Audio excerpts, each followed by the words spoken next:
The amateur game has always been a big part in our lives. It's always the topic of our conversations and it's constantly on our minds on a daily basis. Although it's not at a professional level, the amateur game is a working class sport at a working class level. Players put their bodies on the line, lives on hold, and have worked their socks off to be the best they can be from the top to the bottom of the amateur game. We live and breathe football, and the amateur game has given us our best years in football.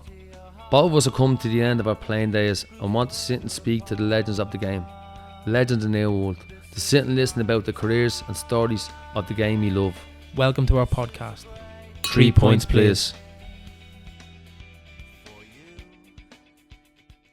Here we are today with an ex-teammate of mine, a manager and a friend, a Crumlin legend, James Lee.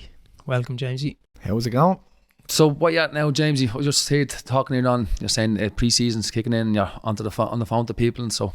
I haven't been off the phone, to be honest with you. Trying to recruit and keep what we have and going forward. A busy time of the year, as every manager would know. But we start pre-season next week and start my third year as manager. So was it hard stepping in, was it? It was tough. It was tough because the whole squad had disappeared on us from Martin stepping down, and then when we came in at first, then we had to kind of nearly rebuild. It's nearly Leinster Senior though at that age, at this stage, it's nearly rebuild every season though, would it be? Yeah, well, funny enough for me, it's like since I've come in, the first year a rebuild, then we win the league in the first year, and then unfortunately it's kind of another rebuild. This season, going into this season, is probably we have a good foundation, so maybe I won't jinx it. Yeah. We have a good foundation going into this season. It's a lot of young lads obviously come back from League of Ireland and kind of look for a step back into that, so that's why you probably need to rebuild.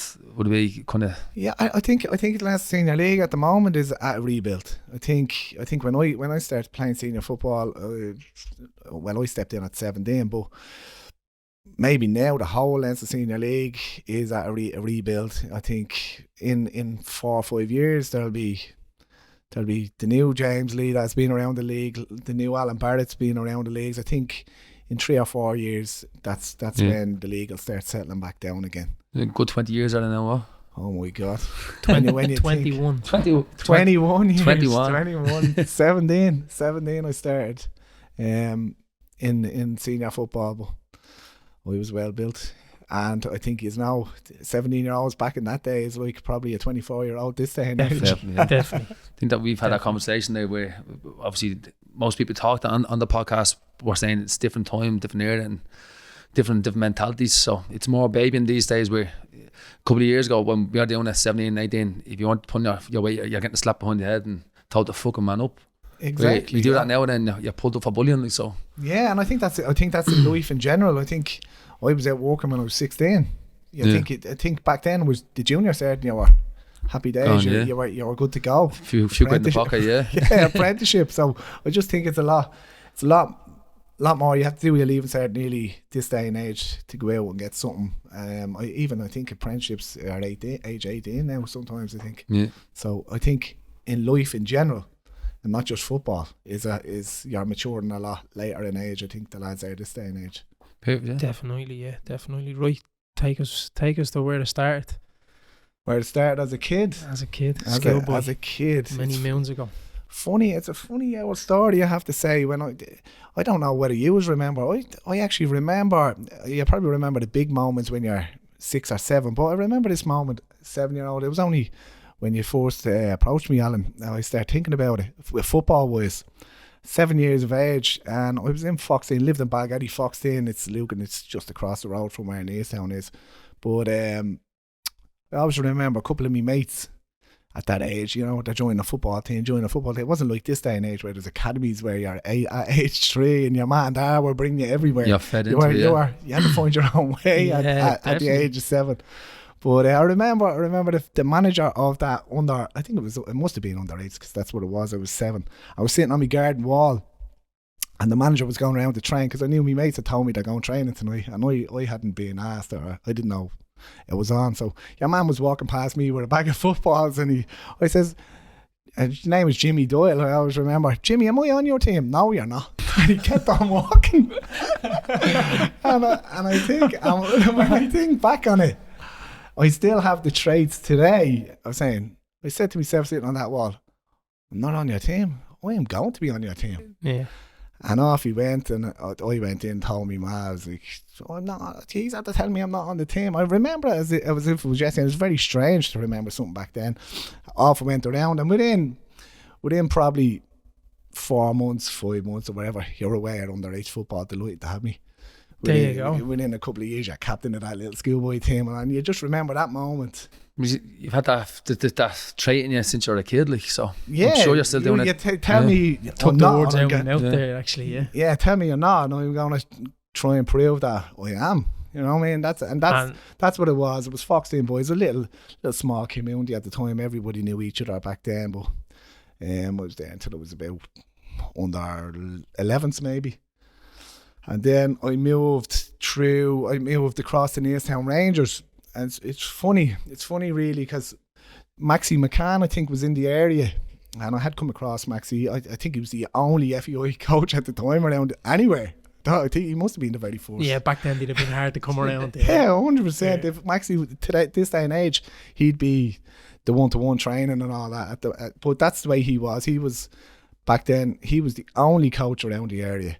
Excellent, he was actually. So he got me across to Neilstown Rangers, and in fairness, I wasn't from Neilstown at the time.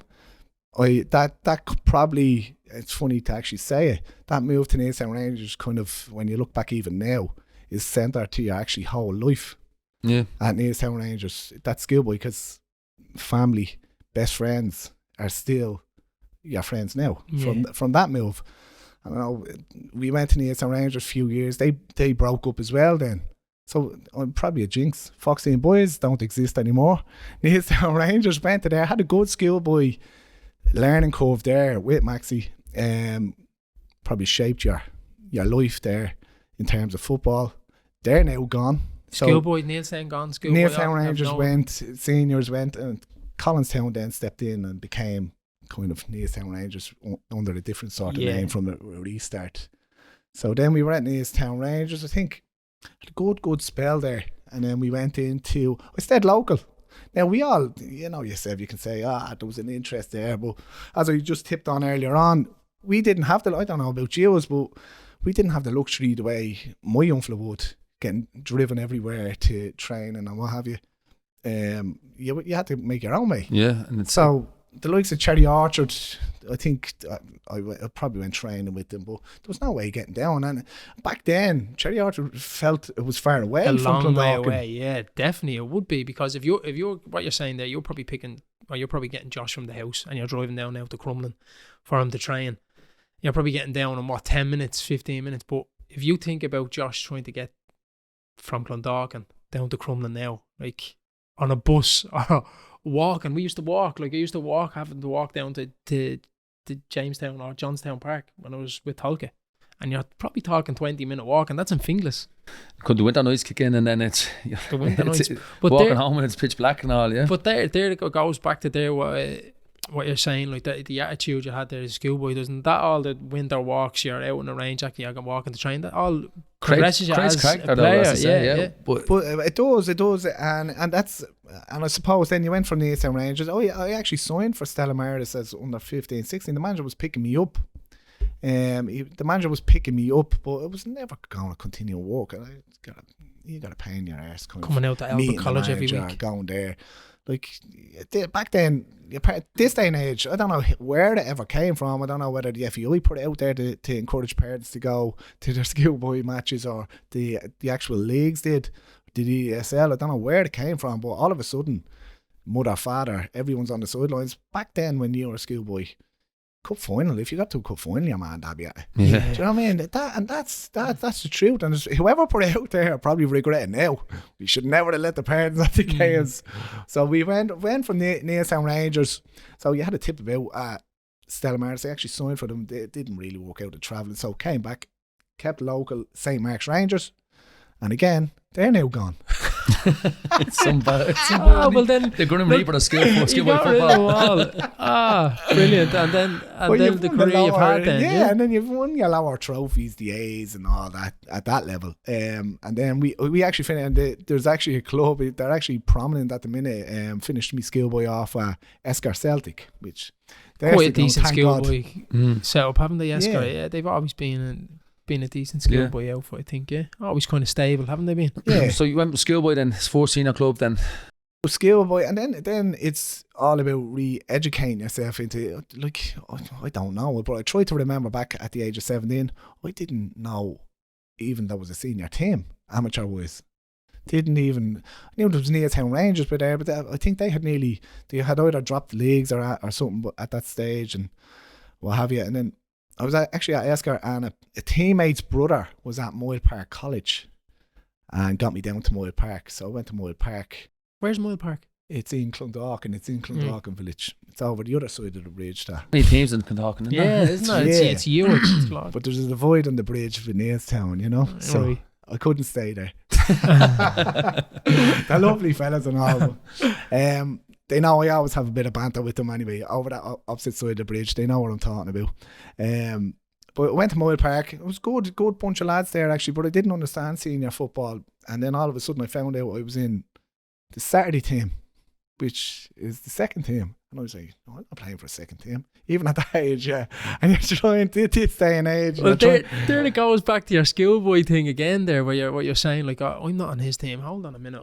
I'm going to be on his team. I'm not on the fourth team. You know what I mean? And now yeah. you're, like, at a young age, probably an early, late teen. Yeah. You still have that mentality in you, like, and that definitely proved and showed then going on through your career as it went on. Yeah, 100% it did. And that's, look, you're hard-headed, I suppose. Well, I was anyway. I found out there was a second team and a fourth team. So you're trying to educate yourself all about senior football. So I went to the manager and I was like I can play in that team because they all trained together. And I was like, well, I'm better than him. So I want to play. So there was times when I was going to leave. I think Mullingar under 21s were putting a team together to go League of Ireland, and I think they were throwing out a few quid at the time. And that's how far back the money is in the bloody game. Would you believe that? Now Mullingar, I went down and played one game and got 50 quid in an envelope. Whoever's involved in that probably won't like me saying that. Look, they're probably gone now anyway. Credit Union loan he probably got for that as well. Yeah. And you know what? They're gone. Yeah, there you go. You're right. It is a great reaper. Yeah, they're gone as well. So so with Moyle Park lasted 5 months maybe. I think Paul Ennis was the manager, Derek Bourne was the manager. Good people now, in fairness to them, and a really good side. When I think back on it, I was probably a little bit, I wouldn't say disrespectful, but I wanted to play in the fourth team. So he's put me on the bench, actually, probably thinking back to keep me happy and try and keep me as a young player. But Just won't have it. It's nearly as bad getting brought. It's nearly as bad being left out of a squad than being brought out with the fourth team and not being brought on. Yeah. Do you know what I mean? So that didn't work out. But all in all, I found out then there was a local team where the Neartown lads that I kind of played with and kind of grew up with, a couple of them, but had kind of lost contact, you know, as you do in your teen years. You get older, yeah. But they had all gone to Dublin Bus. I was saying to myself, how are you at Dublin Bus? So word got around that I was at Moyle Park, and then eventually I ended up at Dublin Bus, and that's Dublin Bus in the top league at this stage, or where they were rebuilding. They actually had got relegated, and I had joined them late in the season. I think I had joined them in September, I think it was, in that season, because I started playing with Moyle Park trying to figure it out. But they had been relegated out of the top division at the time. They were a successful team in the top division. So even for you stepping into that from obviously Moyle Park, we're not understanding senior football, to go into Dublin Bus, it's second highest league in Leinster Senior, like, so that's a good step up. You kind of pushing yourself to the max there, like, you know. Yeah, you're trying to challenge, but at the time you're not thinking that way. You're probably thinking, right, I want to play. You want to play in the fourth team. You want to be part of the fourth team, Sunday team. So that's football standards wise. We went to Dublin Bus. Now what he done, Paul Doyle Senior was really, really good. What he done, Paul Doyle Senior, the manager. The manager, right. Yeah. And what he done was really, really good when you think back on it. He went out and got all the local young fellas. Yeah. all the local young fellas that had played through Neilstown. Paul Doyle was a big Neilstown Rangers man at the time. He won the FEI Junior Cup with Neilstown Rangers as manager. So he's gone to Dublin Bus, and what he done was he went searching for all the younger players around the area, all nearly around similar. Now there was a nice mix when I got there of experience and young players, but that's what he done, and went from strength to strength. In fairness, couple of difficult years for him, but he got it right, in fairness to the man. Yeah, fair play, yeah. So he had an idea, he had a plan, and that's what he done. And it's probably no different to what we're all trying to do now in the Leinster Senior League. You said that, me and Al had a couple of conversations about that. It's like the youth in around kind of say Finglas and Ballymun and all that they're going elsewhere to play and think they're going to win things elsewhere. If he kept a schoolboy team together, well, always kind of year older than Al, if he kept that together and went senior with them, we would have been a strong contention for most years. But a lot of them went to Tucker Rovers, a few of them went to Mocktus, and they went and won things there. Yeah. But if we kept them nucleus together, we would have been a strong team. It's same kind of even when you get, I think, when you even go into senior football, like we all almost got a good core of our schoolboy team back together, didn't we? Like I know I was a year younger than you and Crockett and all of that, but we all still kind of play it together. You know, sometimes I played over my age to play with you, but when we got a team at Wefta, it was like we got everybody back together a little bit. All the best players in Wefta that played Wefta schoolboy, and then when a year or two goes by and you don't win anything, you're getting beaten in a few finals, and then someone goes, I'm going down to Tolka, or I'm going off to Crumlin, or... As James is saying there though, he kept the team from the local area and he's a winner. They progressed. Yeah. Done well together. So that's what we didn't do. We never progressed. Exactly. We finished third in one league. I'm out here. I'm going down to... Someone's trying to bleed a few quid at me. Out here. Generally. And this day and age, it's and I think winning, no matter what level you're playing at, if you're winning, you're happy. It doesn't matter whether it's the lowest league. If you win a match, you walk off that pitch happy. And I think the teams now, there's so many teams this day and age. There's teams being set up everywhere. For me, it's a little bit ridiculous. I think they should pick one team in one area instead of all these little offcuts everywhere. Because what's happening is the quality's been spread too far and wide, I think. Whereas if you have one good core team, they can be successful for the whole area. Exactly. Instead of just having your little offcuts and mates are playing. And you find it now, even at Crumlin, like you've lads left here over the years and gone playing with local teams and stuff. And no disrespect to the local teams, they're trying to get there. Yeah. I just find with the sort of teams that they get to a certain stage, and what you just said, they're used to winning, and when they hit a stage or a level where they kind of plateau out, they're not used to difficult matches. They're not used to they're losing games, and people get a pain in their arse and say, look, I'm out here, I'm going. And then that's what happens. And then all of a sudden, a year or two out, that little team has disappeared. It's gone on. Yeah. You know? I think that's what I was just saying there, there's too many teams. I think that'll eventually develop to that, where a lot of clubs will just gone. Just fold out, fade out, and they'll be non-existent again. 100% what I just said, and that's it. Certainly needs to be looked at. I think it needs to be looked at by the likes of the Leinster Senior League. Stop accepting them. Yeah, they have a choice whether to accept a new team or not. Where look, the AUL are trying to get back up and running now. They'll probably accept them, but the Leinster Senior League just needs to look at an area. Like, in fairness, Crumlin is probably a little hotbed of it at the moment. You've all County, Crumlin United, they're on each other's doorsteps, you know what I mean? But I think Crumlin is the prominent side of the area, obviously, and of the Leinster Senior League, in my opinion, anyway. But in Clondalkin, in around Clondalkin area, now you've clubs that are long running. You've Ballyfermot, you've Dublin Bus, you've Glenville, you've Cherry Orchard, you've Francis coming into that, you've Collinstown battling out. A lot of clubs there. Yeah. You've Lucan. Close boy. Close enough now. I know they probably should be called Selbridge, but that's where they're from. That's where they're training from. But so they're all in the close catchment area. Yeah, so they're chasing the same player, the same sort of the same goal pool of players. Do you know what I mean? Yeah, of course. Yeah, and that's where we were. So at Dublin Bus, it was successful 4 years. We ended up getting stuff together. I think we stabilised it. We saved the following year. We built on it. And we put a really, really strong squad together. We won the Division 1 eventually. Tough league to win. You're going down to some crazy places. What sort of squad is having there? Like, is having any old kind of legends that would have played with Dublin Bus? And unbelievable squad. Player-wise. Like, there was myself, Martin Kramer, Jamie Murphy, the three of us would later go to Crumlin. We'll get on to that. But the three of us would later go to Crumlin. But we had, as I said, myself, Kramer, Jamie Murphy, you had Graham Doyle, like, serious players. Anton McCormick was at Dublin Bus. You named them. They were there. All the best players from the area were there. And was it a close run in, or would you just romp it? Or I think we romped it in the end. I think we beat Ashtown Villa or someone like that. I think to the league title in the Division 1. It was when we got to the senior division. We got a good squad then again together. We got Anton McCormick obviously came. He wasn't part of the Division 1 side. Graham Doyle came in from Cherry Orchard. We had some. How old are you by then? How old was I? By 21. Right. 21 by then. So then nice age to come into the top level then as well, after getting a couple of years under your belt on a league below, isn't it? Yeah, you're trying to make nice getting yourself ready, like. But back then it was great. Back then the publicity the leagues got, lads. We spoke in the Target and the Star and Herald. Unbelievable. Like you used to love going in Monday. First of all, I don't know if they flipped it in the later years. I think Monday was the Herald, was it? Or Monday was the Herald and Tuesday was the Star.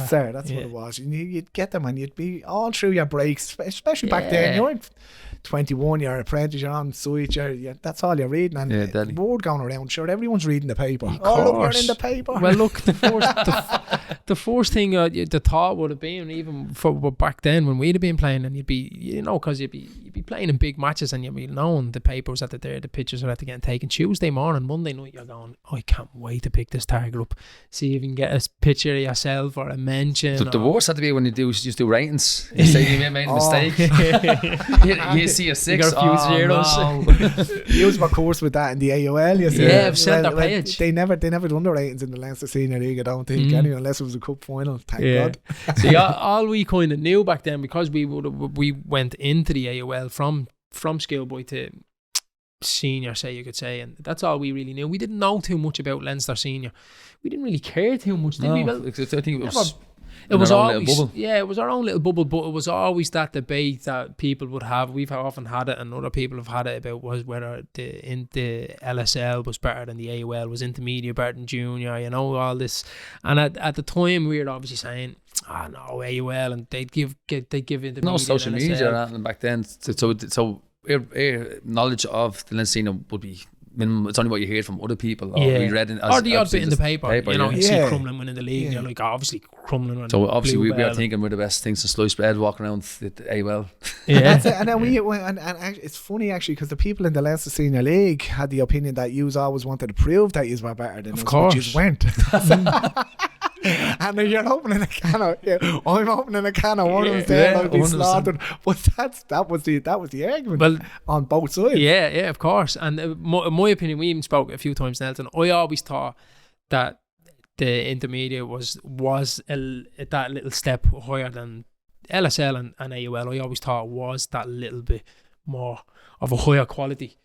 When we were playing, and you could doubt with some people have a few doubts, but I think I had that opinion. I think when the answer was I got the answer to that when you kind of got into the amateur squad. Yeah, and honest to God, like some players there in the AOL were unbelievable. Yeah, do you know what I mean? So I got the answer got answered to me basically when I got into the representative squads, and you seen it for yourself and you played with them. Yeah, and you were saying there's no difference here whatsoever. Yeah.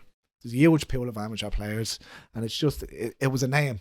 I think AOL probably just kept that junior level because it was the FEI, FEI Junior, Leinster Junior, fascination with the FEI Junior Cup. Do you know what I mean? So, but no, and I think that's gone now, isn't it? Like when I was playing junior football, that was my fascination. Yeah, was the FEI Junior, and that was the end all. Like the way it would have been with you playing with the FEI intermediate was going to be your holy grail. That was what I mean. So on both sides, you can debate all. We always thought it was a different style of football. We always thought the AOL. If you were playing an AOL team, you better be ready. You're up against it. It's crazy though, isn't it? Physicality wise and aggression wise, that's what we always kind of looked at. The football has it. Obviously, you said you're talking about the other side of the bridge and all that. To Neilstown and Moy Park, it's the same as AOL and Leinster Senior. Like it's Yeah. It's even though you see that was the hand cup, was it? The Tom Hand Cup, and like that's once a year. And I'm sure that everyone's built up for that and looking forward to playing that, and a little bit of a rivalry going on. So I don't think we'll ever find the answer who was better, but I'm sure if you played Leinster Senior all your life, you're going to say Leinster Senior was better. Yeah, of course. Yeah, but there used to be used to do the Tommy Clemens. Tommy Clemens, yeah, great pre-season. That was very good. Great tournament. Great pre-season tournament. And we used to enter every year. We won it a couple of times.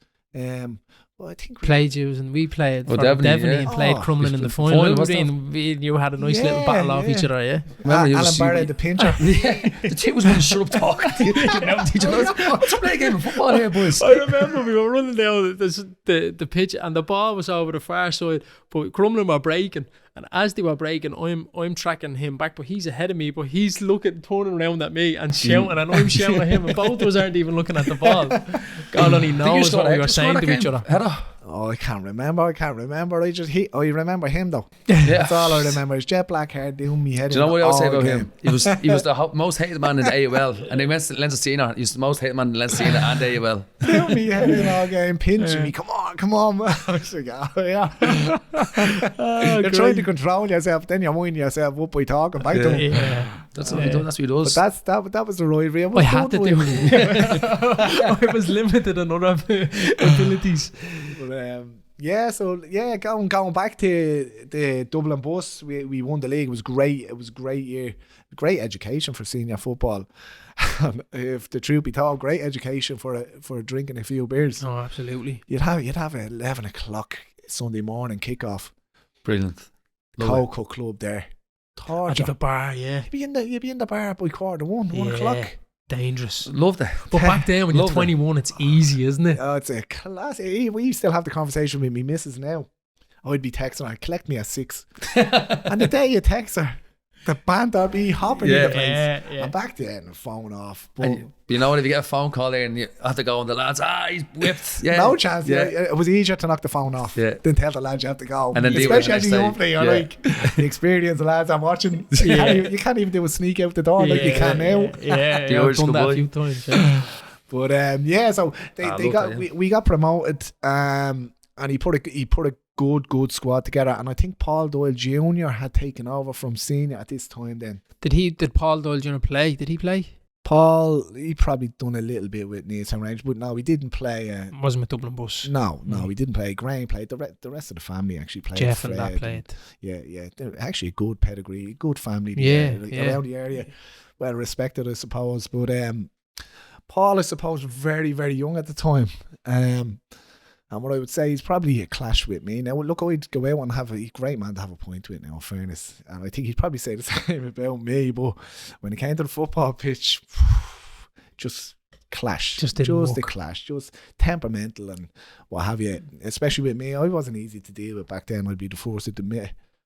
Every second week I'd have to go in and apologise to the dressing room. When I think back on it, I had to go in and stand there. It probably gives you hot flushes now, does it? Yeah. So I'm like that with myself with some things I've done over the years, and it's like a little, when you think back to them, sometimes you get this rush through you of embarrassment through your body, and like, I can't believe I've done that. The torture, like this stuff I used to get wound up about, it was ridiculous. And you know what? They used to call us the Three Amigos. It'd be me, Michael Scully and Shani Nolan, and if someone said something to them, we'd be straight in. Or if the coach gave out to them for not, and I wouldn't mind looking back on it, the coach was right back then. But I'd be jumping in hard-headed, he is doing it or whatever, and you'd end up having an argument. And where would them two be? Step back. They'd be joining the rest of the group while you're over having a ding dong of an argument. They stayed there. So but look, it was clash. It was, I wanted to win. It came to the stage where, and we started off the senior division when we got promoted. Unbelievable. We played Moyle Park I'll never forget it. Played Moyle Park in the very, very first game when we got promoted with Dublin Bus, and we beat them 4-0. So first game you're playing against, and Moyle Park would have been a consistent top division side at the time. We beat them 4-0. I got 2, and Anton McCormick got 2 in that game. And I got sent off. Shit hot back then as well, was he? I got 2 and sent off in the first half. Scored 2 goals. What was the red card for? Oh my God. When your man was on the ground, he kind of got me in a headlock, and I kind of stamped him. A little stamp. Yeah, just a little one. Just a little graze, wasn't it? I'd say it was just a little one. You're arguing with the ref, I don't know, but you fucking did, you bleeding. You nearly stood in his head. getting up. But that was my debut in the senior division with Dublin Bus. But really good, and just unfortunate. Good coach, really good coach, but managing that sort of player now. Look, there's nobody in the world that could manage Anthony McCormick at the time. You know, just couldn't. Unbelievable player. But as I said, they had the likes of myself, Martin Kramer, Jamie Murphy, Anthony McCormick. You give me them 4 players to add to my squad now, you're winning the league. You know, and that's without even Graham Doyle. I mentioned Graham Doyle there, but that's 5 players in an 11 of that caliber, that quality. You're going far in the league. You're pushing it close, but unfortunately, it probably came too soon for Paul Doyle, and kind of lost track of it then, and what have you. Did you step away and or were you poached away, or how did it work? A bit of interest was coming from Crumlin at the time, and I thought, now look, thinking back, it came in January, so the window's open till the end of January. This is your 4th season with Dublin Bus in the top division, level. So it would have been my 4th season with Dublin Bus. 4th season in Senior Sunday. Yeah, you got them there. We're there. We're in the top division, competing. Great. Started off really well. I think we started to struggle. Numbers start dropping for training, and the squad start dipping. I had argument after argument, and it just gets to the stage where it's one too many arguments, isn't it? And you're not enjoying it, and people around you not enjoying it. So yeah, because you're looking around. I'm there on it. Now my 20s was giving up to football, whole 20s from all the way through, and my mates would tell me now, my best man at my wedding would call me a boarding fucker. Yeah. He was a boarding fucker. Staying because you stay inside the nights we done it all. Did we miss so many Saturday nights? Trying to get him out for a drink. No chance. Yeah, I remember being at weddings not even drinking. Same. And you think back and you say, whoa.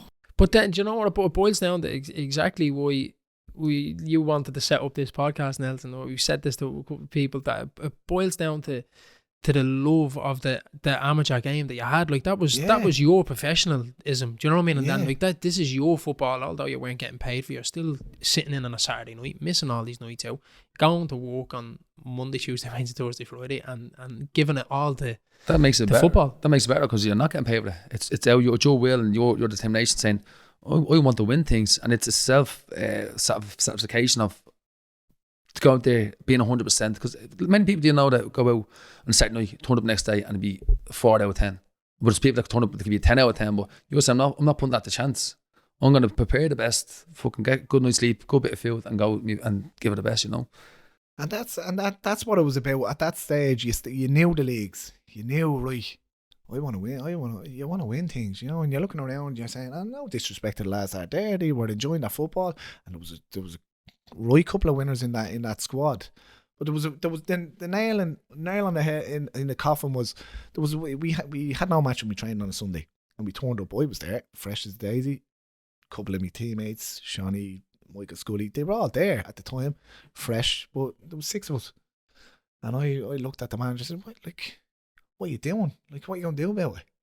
So was I right to say that? No, it probably wasn't. But that was me, and it's probably still my attitude now. But it wasn't really to have a piss and a moan. It's because you want the best. Like, I know what you're like. I'd agree with you. Yeah, I'd agree on that point. I would have been the exact. Yeah. I'd say me and you are probably the mirror image of each other. You're probably the Clondalk and Alan Barrett, you know what I mean? Hopefully not. but that's exactly the way I'd have been. And it was never to have a piss and moan or put anybody down, but it was all like the want of to have the team better and the demand to win, and the high demands of standards. Like, that's what you wanted, even at that age. Like, yeah, and okay, and that was it. And then all of a sudden, then the word must have got out, because I had represented the Leinster Senior League at this stage, so you're kind of in the shop window. You're kind of out there. Like, I'll never forget, in the Leinster Senior League, there was about 4 Crumlin players, and I think Martin started doing his due diligence on the lads floating around. Trademark, yeah. So he's in the hotel floating around, as Martin Lockram would do. Nothing to do with the Leinster Senior League squad or that, like it, but he's there in the hotel. Yeah. But we had a little chat there and there with him, so you're kind of saying, right, could be an opportunity. So you kind of I got asked to go in January, so I rang Paul. I'll never forget it. I rang Paul. I said, look, thinking about going to Crumlin, blah, blah, blah. How are Crumlin doing at this stage? I think they were doing okay in that year. I think they ended up, was it that year? No, they weren't. They it was the year before they had done the double. I think they had won the Metro and the Charlie Cattle the year previous to that. When Dublin Bus got promoted, I think now I might be wrong, I might be corrected.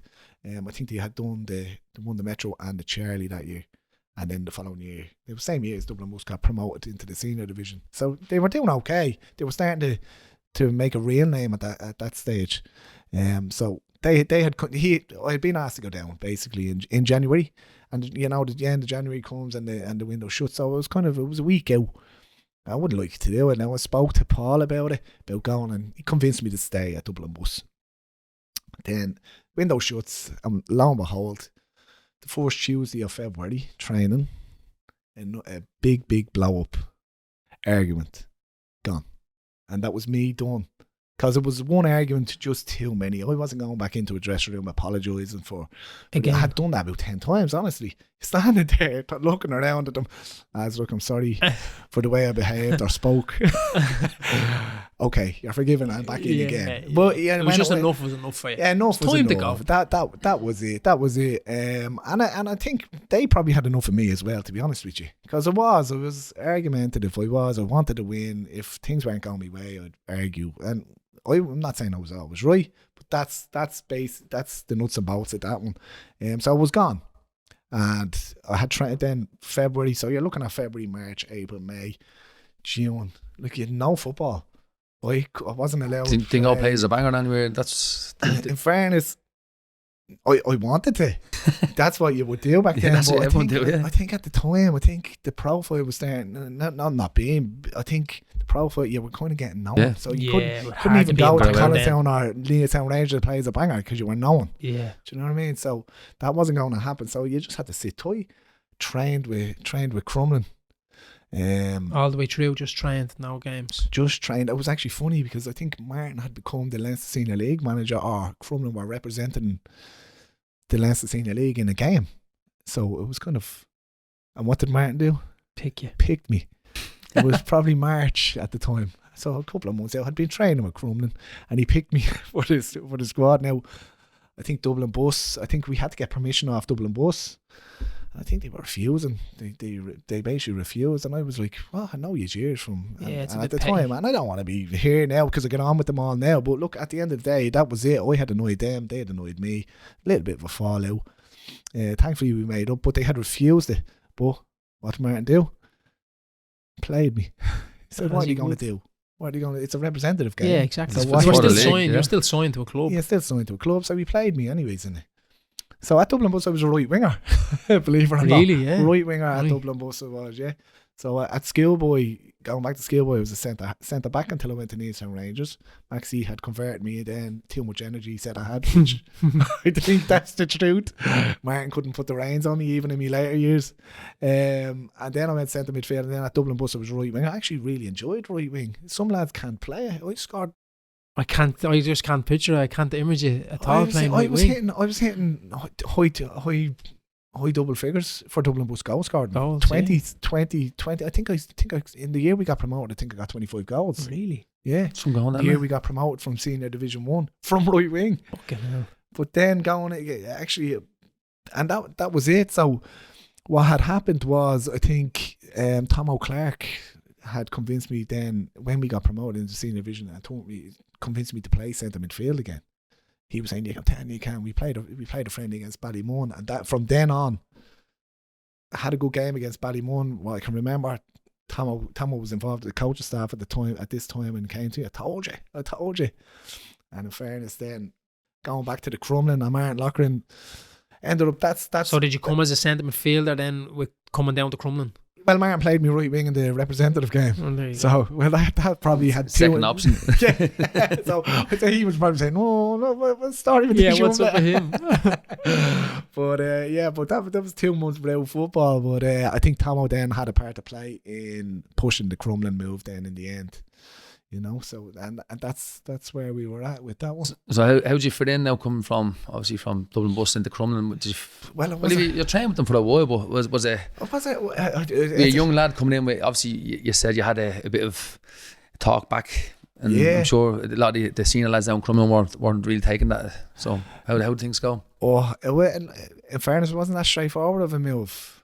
because I trained with Crumlin. Then, you know, when the midweeks come in at the end of the season, training stopped. Yeah. So I kind of disappeared from Crumlin then. And then, it's mad. It's a funny story because then Kramer was still playing at Dublin. He finished out the season at Dublin Bus, and Jamie Murphy did as well. But then I had kind of went off the radar with Crumlin. Crumlin had gone off my radar, realistically. Then I got a phone call. It's actually funny how it started because of the rivalry that ended up happening over the years. It was Bluebell. The manager, it shows you how young I was at the time, or how you weren't even into having a beer. Liam Riley was the Bluebell manager at the time, and he had rang me up. It must have been June, July, in around. It was a couple of weeks off pre-season. Yeah, coming towards it. So he rang me. How's it going? Whatever, Liam Riley. So I agreed to go and meet him. So he said, where do you want to meet? The Waterside, I think, had only opened, or I'm not too sure if it was still called Lock and Key. I think it was the Waterside, I think. So I agreed to meet him for a pint. He gets there. What do you want? And he says, pint of Coca-Cola, please. He gets himself a pint of beer. This day and age, if it's now, you're getting a pint of beer off. Yeah. But anyway, sit down, and it was a football conversation, blah, blah, blah. And the biggest regret I have is I shook on it. I shook the man. I shook the man's hand there and then to sign for Bluebell. Now he's Liam would be old school, and when I think back on it, your word is your word, more or less. Yeah, back then, well, you're only a young fella still at that age, like, you know, and you're kind of. I shook his hand on it, and I said, "Yeah, no, 100%. Now you're not walking out here and going, no, definitely sign, yeah, 100%. That's before you even seen the training or anything. So I had agreed to join Bluebell. Yeah, you should have had a beer. You could have blamed that on it. I was locked there. Yeah. There's fine lines now, because when you look at the relationship you had with Bluebell from straight after that moment, obviously, because I know where this story is going, to just come down to Crumlin and have that huge, massive rivalry for years, like probably a decade more. Yeah, but look, in fact, I done pre-season with Bluebell that year. I done the first couple of weeks with Bluebell that year. And then obviously Crumlin got back onto, did he? But it's gas, because I had walked through Liffey Valley. So Kramer was going to join Cherry Orchard. Joey Somerville was the manager at the time, but he had agreed that. You played under Joey, did you? Kildare, yeah. Probably the same way he agreed with Joey that I agreed with Liam. So he had agreed to join Cherry Orchard, but Joey Somerville never followed him up. So he's a loose end. I'm walking through Liffey Valley with me missus Martin, and his missus are walking the opposite way. So at this time, Martin probably thought I was a loose cannon, which I was probably at the time. He's only back from Leeds at Dublin Bus, looking at me, throwing me toys out of pram at every situation. But anyway, we bumped into each other. He said, "What are you doing?" And I said, "What are you doing?" I said, "Look, I'm going training with Bluebell." And he said, "Oh, all right, yeah, I might pop down, yeah." I said, "Yeah, pop down with me." So he did. So we exchanged. I don't even know if I had his number at the time. We exchanged numbers. So I had brought Kramer to Bluebell. Oh, man. What could have been? What could have been? I had brought Kramer to Bluebell. Now, look, we went to Bluebell, and I'm sure if you're thinking back, now, the players there at the time weren't to know what sort of players we were going to become or were at the time, or what we were going to go and do. So we turned up, I don't know, I was in Walkinstown Park. Not Walkinstown Park, I was in just down past, that's where they done that pre-season anyway. And I think Peter Flood was coaching them with Liam Riley. I swear it was like an army camp. It was like an army camp of a pre-season. I went in. Now you have to remember, I was out of football about 5-6 months. It was a classic. I'm at the leaving a fella that I clashed with, a hothead and temperament and things like this. And I remember doing the first session, and we're doing runs and runs. Oh, I'm bollocks. Sorry for the language, but I'm wrecked. And Liam Riley, "Come on!" And he lets a roar at me. "Come on, you fat fuck." That's Bluebell, alright. And I looked and I said to myself, "I'm gonna strangle this man." Who's he talking to? He said that to me one more time. Now, he didn't say it to me again. Now, I was waiting on it, and there would have been more. It was only my fourth session, but none of the lads, they had their own little circle. None of the lads and Martin Kramer would back me up on this, none of the lads kind of came over to us. Do you know, none of them made us feel welcome. or, Yeah. So I don't know why, but so we done that training session, then we went on and done another. And I had gone over on my ankle, thankfully, because I think he had trained every night that week.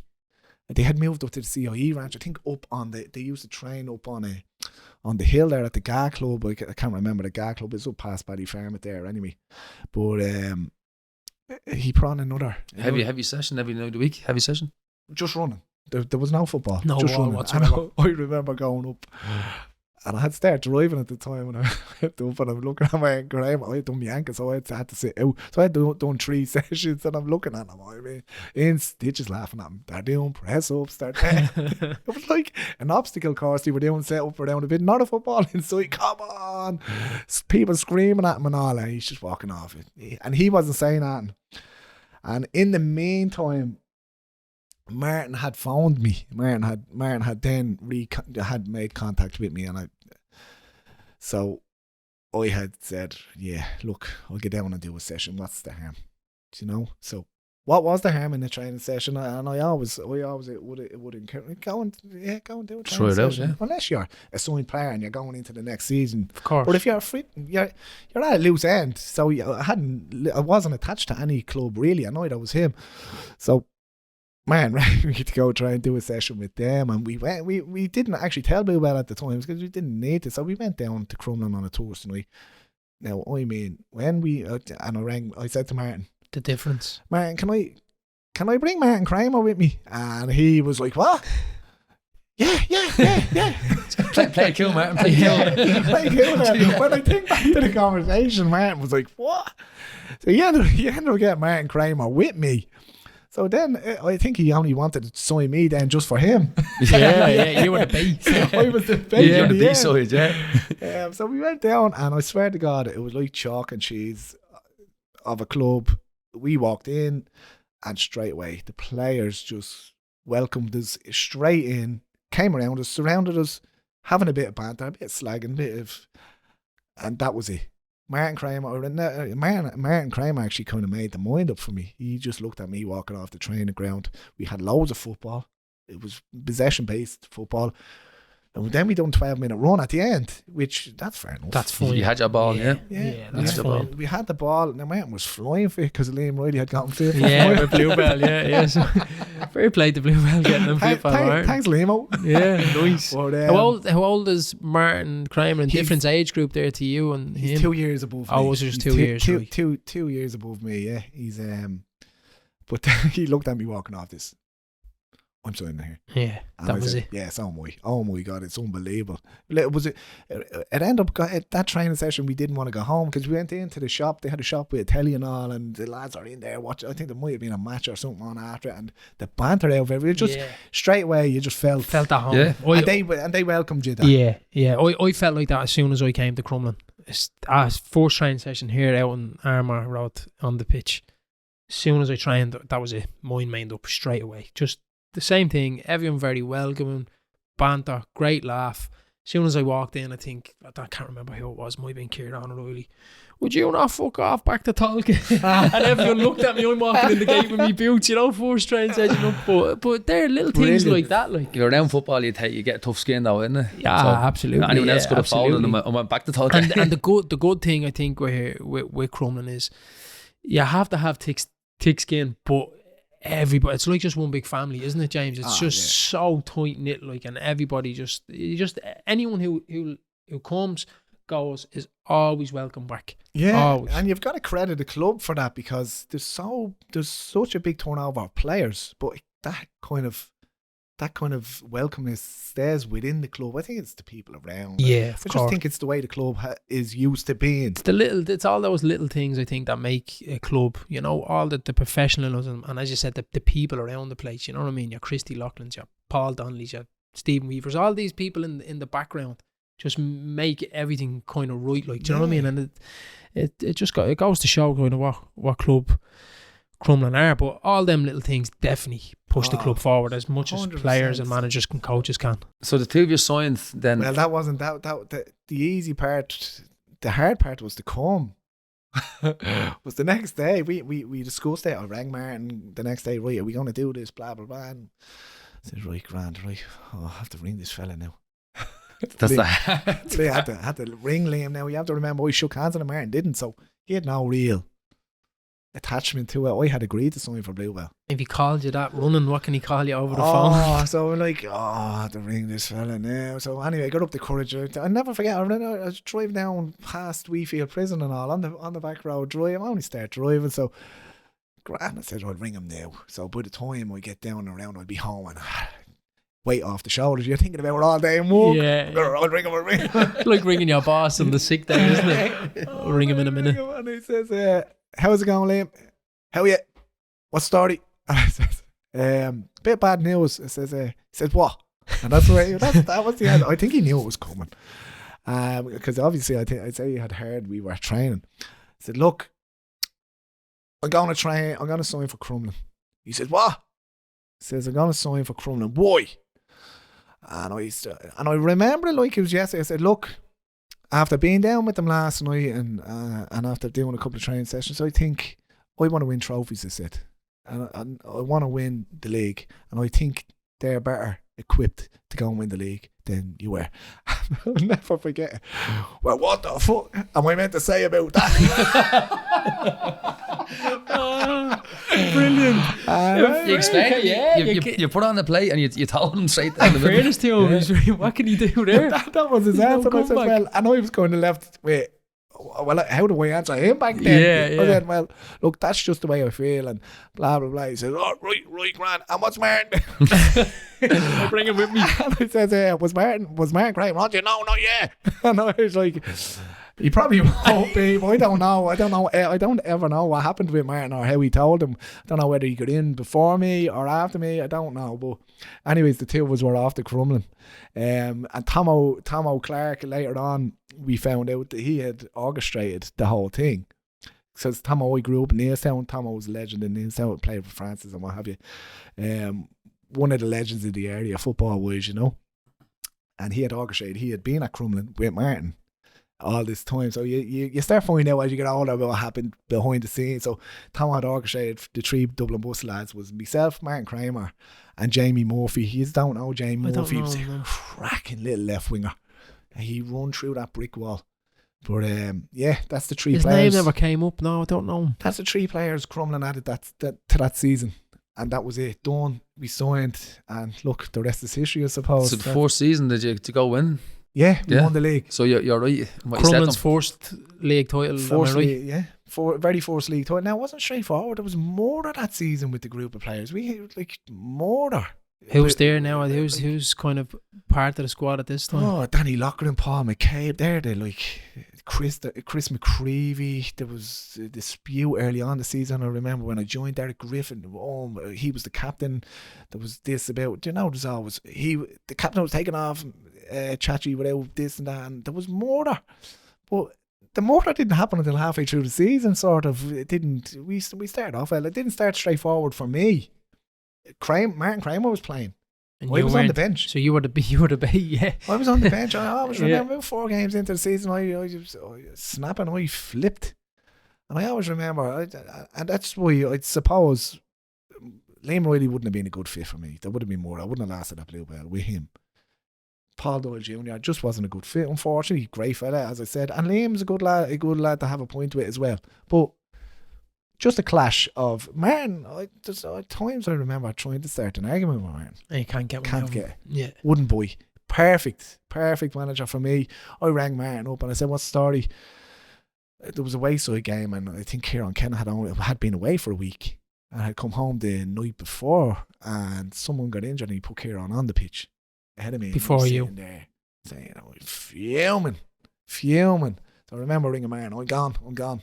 What? Anyways, Martin has a great talent of actually, when you have a conversation with Martin, you actually, at the end of it, you actually start scratching your head saying, what happened there? How was he had to doing this? Yeah. Like a politician, the man is. You're apologising to him. Sorry for that, man. And that's what it was nearly like. So he actually convinced me to stay, and I was, as I said, the trait early on as a kid was like, I'll show him I'm going to play. So I always remember it. He's the following game after that argument with him, he started me, and it was away to Mount Merrion. Actually, it was. The money men back then. Back then, good few offers actually. They plenty of money they had. But it hasn't gone away, has it? With Dave gone? No, Dave gone. Yeah, the money hasn't. And I haven't even played for them. The Graham Reap, I never got hold of them. But yeah, the money men back then. And there was a couple of clubs actually, money men back then. But yeah, we had played. So at the start, I had to take it. So when you pull a manager, I know you say it to this day. If a lad pulls me, even a manager, when I give you the opportunity, you have to take it. Yeah, of course. To take it. I always remember it. I was in started. We drew 2-2. We should have won it. We didn't. We couldn't hang on to win 2-1. I think they got like equaliser, but did we? Yeah, it was 2-2. I think, or we won 2-1 probably. But I got an assist and scored. Scored the winner, or it was the equaliser. It should have been. So you backed it up. So backed it up. And honest to God, since that game, you probably count how many times you were dropped out. I was dropped after that. Yeah, that's the truth. Never looked back. Got hold of that position and never gave it up. I think Kieran Kenny was centre midfield when I joined. He ended up being reverted to a centre back, a hell of a centre back at the time. So Martin worked out a way to get us all into the team. Do you know what I mean? So that was that. So Brilliant. The hard head trade stuck with me after that. And look, in fairness, if Martin wasn't cool, calm on the phone, and it's probably something I probably take with me into management slightly. I don't know if Alan agree with that. Maybe a little touch. Compared to a player anyway. But yeah, if it was anybody else, you'd be probably gone. Yeah. And then you wouldn't have what you have now, which, you know what I mean? That goes show you obviously what manager he was, a people person, like so. Yeah. Yeah. Yeah. So yeah. So you went just the league that year, or did you just kick on for the cup as well? Just the league, but it was a difficult. I thought it was a small thing. Just the league. Just the league. Just the league that year. Now, well, just the league when you consider the years that followed. But just the league that year. But that's all we really wanted. Anyone that signed, all I wanted was a league title. Right, that's all I wanted was the Leinster Senior League. Didn't really. I remember I'm saying about not understanding senior football. Probably didn't get the FUI Intermediate Cup yet at this stage in terms of what it meant and what. So yeah, we won the league, but it wasn't straight sailing that year. It was like I always remember we played against Dublin Bus out there in that season, and they beat us, and we were like mid-table, a murder in the dressing room because there's disagreement. Paulie McCabe, Martin, you have to remember them lads are with Martin a long time through the leagues and stuff like so. Team meeting after that Dublin Bus game, we lost, leagues over, blah. We had 11 games left or something in the season, which is a lot actually now when you look back on it, but we were in the run-in at the time. So after that Dublin Bus, I remember we sat down, argument, you don't like me, I don't like you, blah blah blah. Everyone had a pop at each other in that dressing room. It was just the players, no staff, no nothing. It was like, when I think back on it, good old pop at each therapy. other. Good old pop, no digs thrown out just about. Did it work, or was it just an ego thing, or what? We walked out of that meeting and we won 10 games on the bet. We won 10 games and drew the 11th, and we won the league. Just, like, obviously, again, Martin let the players run the dressing room. Not disrespecting Martin doing that, but sometimes you just have to let the players, let the senior lads step up. I get sort things out, because if Martin came in, it's one voice. You're this, you're that. Well, there's about 3 or 4 lads having to go, but manager steps out, players have a pop. Sort it out or don't come out. Sort it out between yourselves, yeah. Like, no, don't run the dressing room, but let you run the dressing room tonight and get it all out. Yeah, exactly. Yeah, some serious characters at that time. Like, when I joined Crumlin, I was probably one of the youngest players at 22 when I joined Crumlin. Would you have much of a say? Would you? I think I was argumentative. I think I was shouting on the pitch. Demanding. Yeah, no, I was. I think I was from the get-go. Now, I don't know how people looked at it as being a moaner, or was it? But in the dressing room, though, would you had something to say, or no? Never in the dressing room as a player. I was never really in the dressing room as a player, vocal in terms of when the manager finished talking, or like I've been in amateur squads, and you'd have probably Ross Carrick in the dressing room, or Ken Howie or Brendan O'Connell would stand there talking in the dressing room. I would never. That wouldn't interest me. I wasn't that sort of player or leader. Yeah. You know, it'd be more on the pitch. And if someone wasn't doing it, it was a hard fella to play with now, I have to say. Especially early on in the Early 20s. days, yeah. Because I wanted to win. But obviously, yeah, people don't put up with it because you're doing on the pitch as well. So obviously, your football talked more than your mouth, more just or less. about. Well, I don't know what I do. I think the mouth said quite a bit. Yeah, well, look, listen, if that's a trait of yours and it's at the getting to where you are now and what your trophy cabinet looks like it's not a negative, really, is it? I know you'd probably look back at some things and you'd probably go, I shouldn't have done this, I shouldn't have done that. Obviously, age calms you down. Regret-wise, that's to say. 100%. But we all had, when I think back on it, the players, between us, we all had a goal. We all had a target. We wanted to win the league. When we won the league that year, things didn't go right. But a season is a long time. It's a long, and I bring that into management with me now. I said to the lads last year, things weren't going great, but it can turn with a flick of a finger. Flick of a switch. So at the end of that season, as we spoke about earlier on, you had to rebuild nearly every season. Was there a rebuild? Was there kind of the old lads stepping to the side, or did you bring many players after in? that 4 season? No, you had a core. You had a core. So you had something to kick on with. Yeah, one or two players here and there, just to kind of squad players or something. And that's it. That's what brought us into the next season. Now the next season we were league champions. We won it. Crumlin's ready for us. It was unreal. Now this area was. So we talk about the drinking culture in football again. I love this. Yeah, you want to check this one out? We went on a 3-day bender. We won the league on a Wednesday night out there in on that pitch. We're in Armagh. It's always midweek when you win something, isn't it? We won it on a Wednesday night. They give me a Friday night. Where but back then they'd give you lock-ins and pubs and everything. The hub. We were locked in the hub. The hub. It was only starting to be taken over at the time, but the lock-in. The coppers are walking around for a minute, and then right back on. Yeah, back again. Unreal, lads. Who were you battling against that year? Like for who was up there for? Aaron was brilliant. Banger, right? So Banger had all the games played, and we had about 6 games, and we were on a hell of a. Honest, there was nothing stopping us because we had brought in. We always, this club always had somebody in around Christmas, whether it's a signing or a young flat kid coming up. Always. Something always gives them an little kick on. And we brought Robert Douglas in that season, and he went on and scored, I think, 12, 14 goals or something in the run. Important goals. And he was only 18 at the time, and he was unbelievable. But Banger, for about 7 games, used to turn up every match. We used to stay on the pitch. We used to here they are again, and we'd be wiping the floor with some things. We really hit a patch it, and we hit things. But it used to be great. You'd go 1, 2, 3 up, and then you see them walk back out. They're gone again. Yeah. That used to push on. It was Banger. They were hoping for us to slip up, but. The size of game was Wayside. We had to finish on the Wednesday night against Wayside, and Wayside. Some success. Wayside, Pete Lennon, the success they had, they were the dominant force. Probably the way Crumlin are now the past 15 years or whatever. It was Wayside, Cherry Orchard, and to finish out with Wayside, they didn't want us winning the league title. And I think Crumlin at the time had developed a little reputation. Just remember the Forum. At the time, I know you were talking about the JSP. The LSL forum. The LSL forum. There was an LSL forum. Yeah, I remember it. Yeah, I think Crumlin had developed a reputation of being bottlers at the time. I think I remember seeing that comment somewhere, and I was like, "But yeah, he was a bottler." Yeah. Do you know what I mean? I remember. That always sticks with us. But we done it. We beat them. It was 0-0 at half time. It was a tight game. You're playing. Wayside had internationals and all. Wayne Callahan, unbelievable. Sailor's name, unreal. Proper legend in the Leinster Senior centre midfielder. Paulie spoke about Sailor, yeah. Ian Sailor, is that his name? Ian was the centre forward, Wayne was centre midfielder, turned in centre back. Unreal. Yeah, Paulie spoke everything of them. Had everything, and you're coming in as young, you're saying, right, you have to get to that level. Do you know what I mean?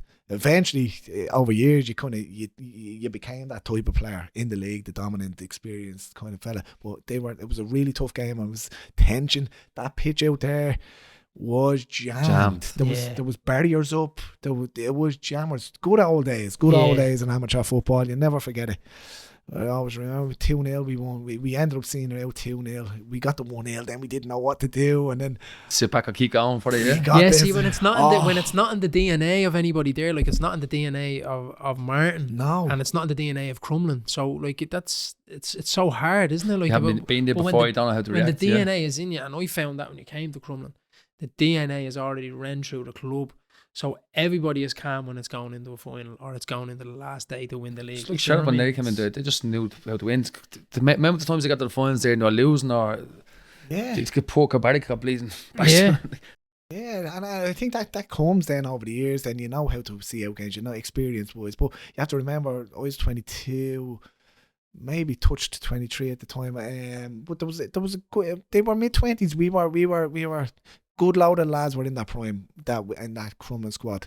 They're really, really good. So when did the first intermediate then? Obviously you didn't really know much about it. Yeah. The following the intermediate, wasn't it? So we were like, yeah, we want to defend the league title, but the number for the league title is always number one target. Yeah. But for that following year, we had got our first league title for this club, and the place is buzzing. The place is buzzing. So we wanted to get that FEI intermediate then. So we had switched kind of slightly of our attentions to that. We didn't kind of really know how to focus on the two at the time, because we put everything into the FEI intermediate. So we went and we got the FEI intermediate the following year.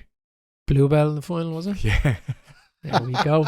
What could have been? Martin Kramer and yourself could have been in the midfield for Bluebell. Unreal, yeah. So was it hostile or towards yourself, or how to go? No, I think I don't know if many people actually know how close I was to sign for Bluebell. I think probably even the players didn't even know, but Liam knows, and I know. I shook hands on it, and now Liam probably told everyone that little bottle, you know. You shook hands on, but it's up to him to keep you there. You can't just go put a session on like that and expect it to say like so. Yeah, in this day and age. But yeah, so it ended up being, and years to follow, it was always nip and tuck with Bluebell. He put a good Bluebell squad together, and you look back and you think the success Crumlin had. Now, Martin and the lads will always say they were always destined. They're on that path. Martin had them on that path anyway. But you take myself and Martin Kramer out of that team that year, and you put us into the Bluebell side, or even the following year. They had a really strong squad, team, a really good team.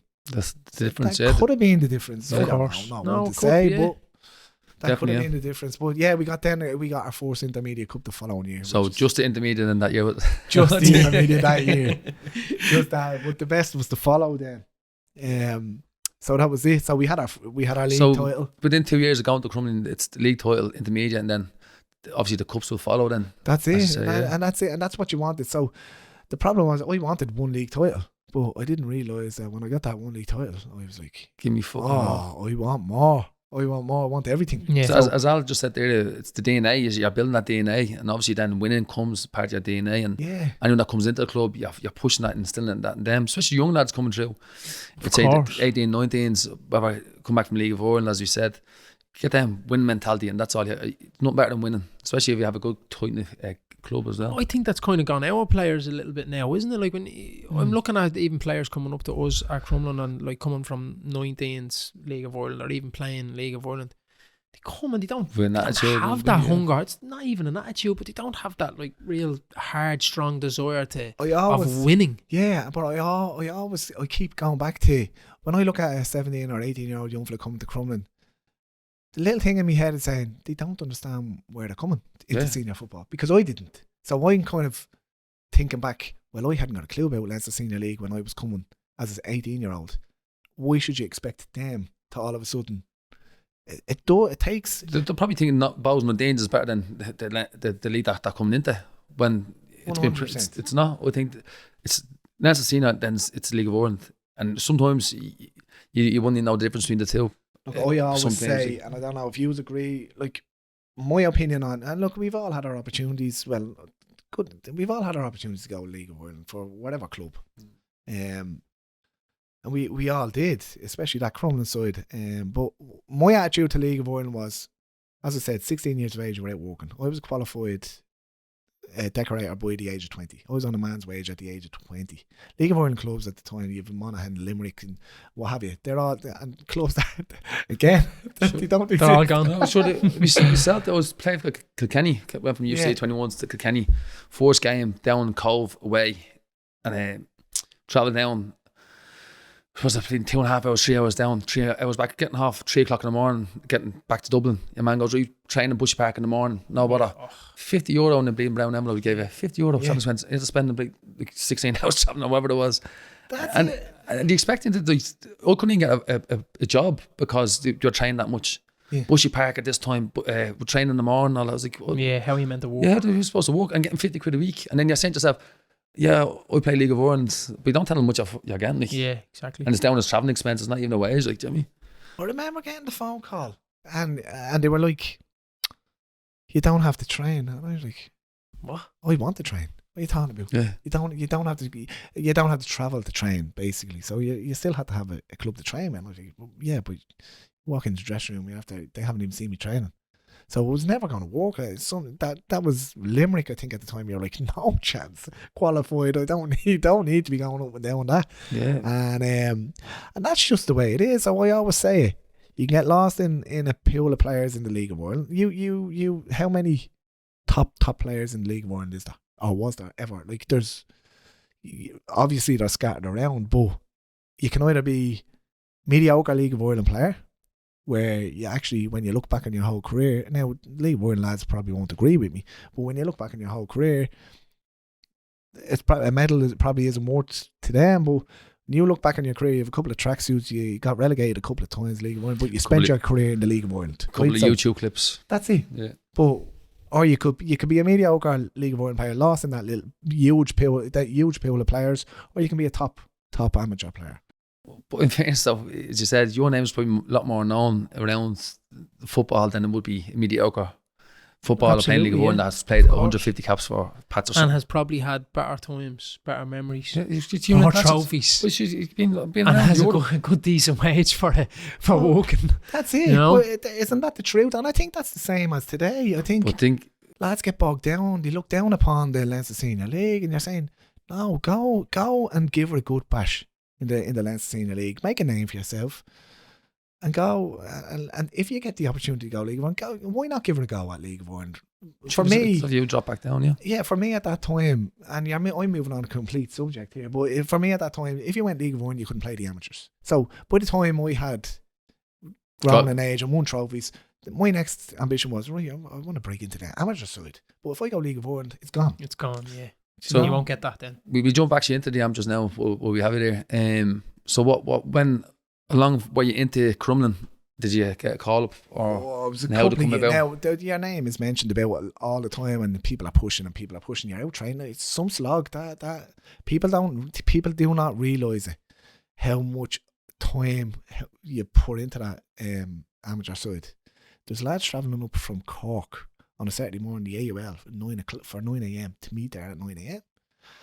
Get out of the house. That's crazy. So it was a while. It was a couple of years into the Crumlin career before I start training. But it felt like forever I was training with them. I can't put an exact time on it, but for your first game, like, you training session after training session, and then you're not picked for a squad, and then you're just like, oh, do you know what is what was the training camps like? Sorry for cutting across there. What's the training camps like? Were you a hard slog, or were you fitness based, or very how would you call it? Very tense. Very tense. Now, Jerry Smith, when I first went into the amateur squad, Jerry Smith was really intense. You wouldn't even look at the man, because you'd hear stories, and you're just looking at him and you're saying, oh, he's going to throw me out. Especially me. Well, he's looking at if James Lee is looking at him and saying, I'm not arguing with him, there's something up him. I'd be like, better watch myself here or what I say, and things like that. That's the way it was. But when I think back on it, he had control of the whole place. Everyone respected him, and when you're a manager, that's what you need to have. Yeah. In fairness, over the years he mellowed out. By the time I start getting experienced player, he was actually an unbelievable manager. When I think back, and it was 8 years ago we won the regions yesterday. And I was only looking at a couple of clips, and I'm saying his team talks and his meetings and all. He was so intense in it that you'd love to go back there. You'd listen and you'd be drawn into it, wasn't it? Yeah. He just have you. And look, he's not everyone's cup of tea, but by the end of it, I think he was one of the best managers around there. Right. So and now you're looking back and as a memory, and you're like, Jesus, that was a great time. Yeah, unbelievable time. Yeah, I think that's a good thing about football. Is we spoke to the Canes about this, the memories football gives you, but you think back in your head, you'd love to be back there, and it brings a smile to your face. So I'm sure a lot of times with the juniors, you had that. Yeah, and look, and I always say to the lads, you felt like you had to do something special to become one of them. I always felt that way. You kind of always felt on the outside. Harder to get in. Yeah, really hard to break into that little. You wouldn't call it a clique, but there was a tight knit group. And Jerry had it that way with his staff. He had his core players that really played for him, especially the Cork lads. Unreal. And when you were talking about winning mentality, you had Ken Howie, Brendan O'Connell. Then James Chalky Walsh was the captain from St. Michael's. Unreal mentality. So you got into you won with Regions Cup with the amateurs eventually, which was a long, hard stint. In fairness, because we'd been away, and people, that's cost a fortune. Absolutely, yeah. We done a training camp before that tournament, 10 days off work and all. That's out of your own pocket. Is it? Yeah. That's nothing covered. No, you don't. It's all you want, or you that's don't. Off your own, yeah. That's the commitment. And then for the actual regions, it's 10 days. Yeah. It's another 10 days off your work. So you have to take your holidays. Good strong squad is having that regions. And that's what I'm saying to you is about the AUL. That's what I was saying earlier on about I was able to then see the quality of player that are playing the AUL. Like at the time, Crumlin United and Sheriff were dominating. Yeah. The country. Intermediate, junior. Yeah. Best junior. For me, what I've seen in my 21 years of what, they're the best junior side. And I do. They certainly would have gave us a right good run for our money in that intermediate division. 100%. Very definitely. Good. Yeah. I agree, yeah, definitely. And that we had 4 in that squad, and they had 4 or 5 in that Regions Cup squad. And then you're bringing in the likes of Ken Howie in around that, Paul Breen, some serious players, David Lacey. Yeah. Like, that's a hell of a squad. And you're looking back on it yesterday. I was only looking back on it yesterday, and you're saying, there's a picture around in the club, isn't there? Crumlin is of the Regions Cup that he's won, and the players in it, as he's about to mention, unreal, unbelievable squad. So, what was the night out after winning that? Do you know where we were exhausted? We were, so we had to do 10 days in City West.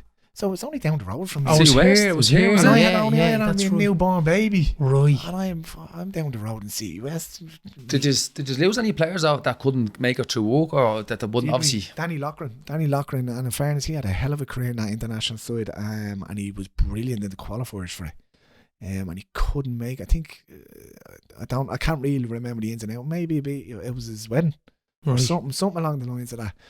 Ray Whelan, another outstanding player. He could make it, done a cruciate knee ligament, I think. So we were down a couple of bodies as well. But everyone made it through work, like I'm saying. Through work now, yeah. Everyone made it through work. Yeah. Because that's a big slog. Like, big commitment, and a top quality amateur players commitment wise. 100%. You'd rather leave your job than miss out on that. But we put in the stint, and it's mad, but we won it. At the end of the day, we won it. Long story short, and we headed, and it was probably a bad decision at the time. We ended up in Nice. Did you flip a coin or something? That's just. We were exhausted. I was exhausted. I actually, after we got back to the City West Hotel and all the presentation and blah blah blah was happening, and I legged it up to the room for an hour. I was wrecked. Right, long 10 days came to an end, and you're just buzzing at the end of it. We ended up going out into Nice. And actually, I can't tell you what we even done. Can't remember it. I actually can't remember. I remember coming back to the hotel. How many caps did you get? And that was it. I couldn't remember. Yeah, really. I couldn't give you a number. We were told it's tournaments only, not friendlies. It's whatever games you played in the tournament. Yeah, so it's the qualifiers. But there's fellas, honest to God, getting awards for 50 caps and all. I was like, there's no way you have 50 caps. It was like a token gesture, and there's no way you have 50 caps. Unless I don't know. Unless I didn't really grasp it. Yeah. For me, I couldn't tell you. Many goals then? Because for the Ireland, I think I only have. I got one against England, which is remember I got 2 against Spain, so 3 or 4 I think. If I actually got a couple in the look, I've probably 7. No, I've definitely 10. You just remember. You just can't. I'm trying to remember. You'd be top goal scorer next. His goal scores are all written under how many caps he has. It's the England goal. Yeah. Well, What was it like then? Some feeling, was it, score against England? Brilliant. Now it was a ricochet. It was a rebound off a post, and I followed it in. It was great. When you look back and you have pictures, you're playing against English. I remember the real red kit. And just the pictures, seeing them. Yeah, brilliant. It's brilliant. I have to say. But the memorable one, remember I was saying about you had to do something special, was the Spain game in home farm, and we beat them 2-1. I got the 2 goals, but that was the moment. That was my moment of becoming a name in the international. Respected sort of in that group. That's you're what I into feel. the circle, All the coaching staff, management, what's he talking about? But that's the moment I felt, right, I'm part of this now. Right. And that was the moment. That's just something special, And that's what I always say to the lads, especially the attacking players, try and do something special. Try and do something. One thing is all that changes people's minds on you. And that, in fairness, that's the moment that changed for me. But look, as I said to you, the whole squad was unbelievable anyway, so there was really, really strong competition there. And you just kind of look at it now. Is it the same quality? I don't know. It's hard to judge the same quality now. It's hard, I think, with the internationals now, because there's players that aren't playing in the top level. It's hard to kind of even judge those players now. Some of them, like, are they able for the top level in Senior Sunday or in intermediate football? Because some of them are playing a few leagues down and they're playing the amateurs, and how are you kind of rating it? But for me, and it's going back to this old trait that we keep talking. For me, I wanted to get into it first and foremost. So I wanted to be in it. But of course, I tell you, and you can't be happy just being in it. Which I think that's the confusion at the moment. I kind of look at people and players, I'm not criticising that, they seem to be happy to be in it. You know, but once you're in it, do something with it. You have to tune your mind into winning. At some point, that's sitting there and I've been happy with number 18 jersey, 22 jersey, however you losing 2-0. You lose 2-0 and getting your picture on with your man on Facebook and being happy with that. Exactly. And you want to have your moment that you had. We scored 2 goals against Spain and in the home pitch, in the home farm league. Yeah, and that's what I would look at, and that's the advice I'd give to probably players trying to break into it now. Once you get in, now you have to start switching your mind on. You're in. Now you have to win. So we'll take you back down to Crumlin. You only have 1 intermediate and 1 league title. So we take where to kick on from then. So we're going into the next year, and that's the best squad that has, in my opinion, that has ever been formed in the Leinster Senior League, and it's the 2010 squad. We won everything. Quadruple. Yeah. So we won league, intermediate, Charlie Cattle, and the Metropolitan Cup all in one season. But that was peak. That was. He's a flying. Obviously, that's a good few games, isn't it? You're hitting your 40. That was I'll tell you what way it went. We won the league. We played the cup final. We won the league probably on a Wednesday, I think it was. We played the cup final on the Sunday. We had to play another cup final on the Wednesday. Had to play another cup final on the following Sunday. So within 2 weeks, you had a quadruple, isn't it? Amateur. That's like amateur football for you, right there. After your day's work, 4 cups in the space of what 2 weeks. But it was a pain because you couldn't celebrate. Yeah. Could you? We gave it a right go. Yeah. In fairness. I'd say so. Was Dean Kelly in that squad? Dean Kelly. Yeah. What a man. Yeah. It's actually I was with Tolka that year.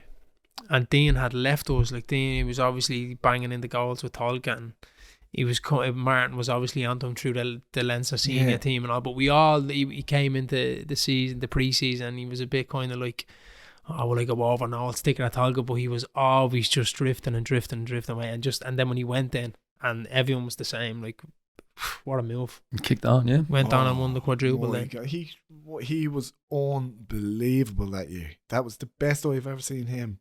Ever. And I'd say he'd probably buy. He could have moved to England after that. Oldham.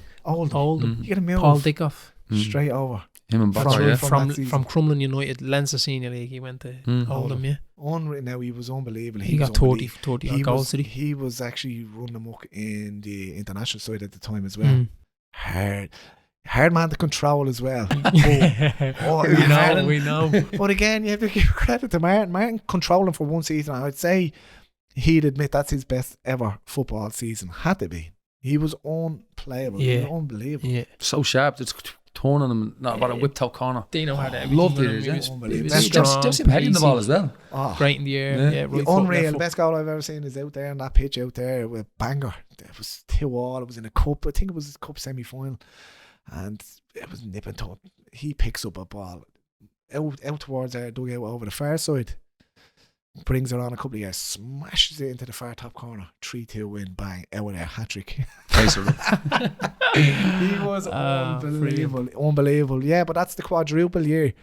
And in fairness, in me 21 years, no one has touched that, but we nearly done it again. Yeah, that's right. You were there, yeah. We nearly done it again. The year we went unbeaten. Later on in the year, so we've done that quadruple. No one has come anywhere near close to doing it again. Imagine doing two of them, huh? We've won league, we've won doubles and quadruples and stuff. Teams win league or a cup this day and age, and when I look back on it, very few teams done a double or certainly have it. It's really hard when you look back on doing an intermediate cup and a Leinster Senior top division. They're very rare to do a double. Yeah. I think that's the only year we've won them two together. The two doubles, yeah. It was the year we won the league in the Metro. That's it. Yeah, so 4 intermediates and a 1 final loss. Yeah, the 4 intermediate cup final wins, and I think I tell people this a lot. It's that one defeat that actually You remember more than the 4 wins. Actually, very, very annoying that defeat in the final, because we were actually smashing side that year. Who was that? Avondale. That was our poorest performance. Worst performance of the year. All season, and I'm not being disrespectful to Avondale, but we were certainly a better team than them. I think Avondale were struggling in the league. I think they were they relegated They or were, were in yeah. relegation They're just struggling. battle They're just going league through, that year. Oh, they had a great. Can you remember the lads in it? Mark Sullivan, what a player! Oh, The lad up top, they brought him back. centre forward. He was Cork, I he think, was another amateur international from years ago, but they brought him back. He got the winner, but he was an unbelievable player. Now look, Avondale are up there with Crumlin for success. I think they've over the won it years. more times than anybody. Yeah, and but I do think that year they were starting to drop off a little bit. Do you know what I mean? Success wise, and Just didn't happen on the day. but they won it. They won it in fairness cup final. But that's the one that torments me. And I always remember saying to the lads that year, I went back. They had some plan back in the Village Inn, I think, and I remember talking to Thomas Hoyle and stuff. And they all had a great night. We did. They all had one of the best nights ever. We actually drank like we won it. Like, and now look, we all went back to the Village Inn and we were all a bit down and you're pissed off, but as the day and the night went on, it was like, right, forget about it. And when everyone just got a few drinks, we just had a laugh. Do you know what I mean? But he wasn't there. Oh, he wasn't there. We just I know. read it I had my missus ended up heading off to Wexford that weekend, or she was away or something. I had the house to myself. There was nobody in the house. Kids gone. So that was kind of boxed off for me. That was like saying, blah, blah, blah. I wasn't guaranteed to win, obviously, but you're never going into a game thinking that you're going to lose anyway. Well, I wasn't anyway, but that was it. I went back to the Village and I done my best to sit there, and a couple of points, humour starts kicking in. It wasn't happening for me. I see me horrors. I grew up, I had to go home. Yeah. I went home and I actually sat. I never remember. I sat in the sitting room, just looking. I'd say for an hour when I first got in, looking at a blank TV, saying, "Oh my God!" And that was it. I didn't drink that night. I went to bed early, and that was it. And then I spoke to the lads, and they had a great night. One of the best nights ever. I was like, "No way!" And I look back on it now, saying, "No way!" Yeah. You wouldn't have changed though, because that's your mentality. You're pissed off, and you, even though the lads had a great night, you wouldn't have. And there's some lads there that hadn't got an FEI intermediate. So, and I was saying, look, I'm being a set. This was his 5th one. I'm reacting. My only intermediate final that was coming up after being beaten in two or three semi-finals. But unbelievable, right? Like, it was a great race. We've won 2 in the Aviva, and that was the 3rd one. We played 3 in the Aviva. I think there was only 4 finals in the Aviva. Yeah. And I don't think that'll ever come back. That was a great little spell for that FEI Junior Cup and the FEI Intermediate Cup in the Aviva. Think about it.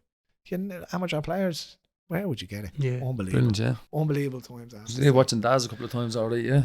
Unbelievable. So, how many league titles altogether then was there? It was 6 league titles altogether as a player, and then obviously the one as a manager. So Yeah. Was Gotta be proud that any of that. different to the ones you won as a player, or as the ones as the manager kind of step out? Yeah, a lot Bit more more. reserved. A lot more. I think it's a build up of pressure. You're there. And it's more of a.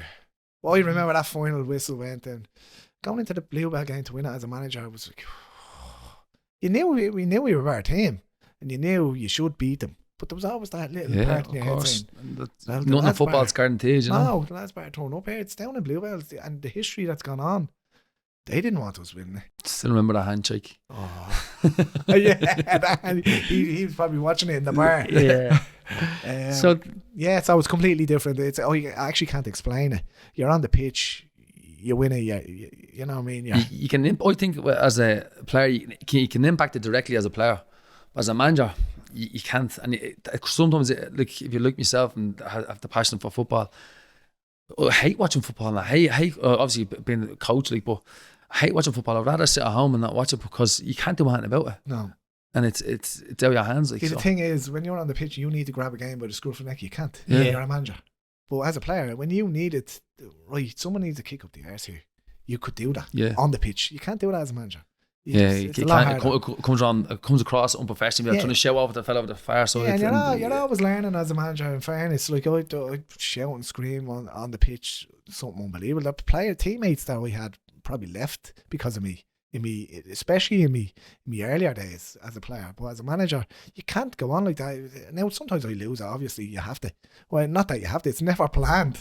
Yeah, but, it's like you don't know what's going to happen. And but how you're always that side of your head. You're always saying, right, try and keep control of yourself here as much as you can. So, but now winning it's great achievement. In fairness, boy, everybody that year was unbelievable. Wasn't it? Brilliant. It was different, but it was brilliant. Yeah. To Team do, has done it together, to do even what we done, I think with the transition and the rebuild and the players that had left, like we were at the winning the league too a year prior to that. Not the year before. It's the year confusing before because that. of COVID. Yeah, and that all kicked in, but we won the league unbeaten. Yeah. 2 years prior to that, and the characters that left that squad to go into the squad that Jamesy then picked up, and me and Casso came in with him and inherited. All them players were gone. We were all left. Like we had left. Jamesy was finished. I was finished. Everybody went their own separate ways. The whole team basically broke up. So it was a pure rebuild that season during COVID. And you're looking at the squad, weren't we? And we were like, right, what have we got here? And then everything just falls into place. And and it's the hard. I think it's the hard way. I think it's picking up that phone saying, "Will he come?" And I think it's what I've learned is pick up the phone and have a conversation with him. It's football. At the end of the day, if you can't have a conversation, being involved in football all your life, then you can't have a conversation about anything. I've noticed that even as a manager now, like it's a really strong point in your managerial kind of terms or what you do, like picking up the phone and speaking to people. Yeah. You're not afraid to do it, and you'll call them. Like I know managers out there that, like, even the likes of Martin never like calling people to be the best player in the league, and you wouldn't call him. Do you know what I mean? Yeah. So you have to take a face on, don't you? Yeah, you have to. But and in fairness, I look at them flags behind us there, and to be involved in every one of them is like Crumlin have 7 league titles.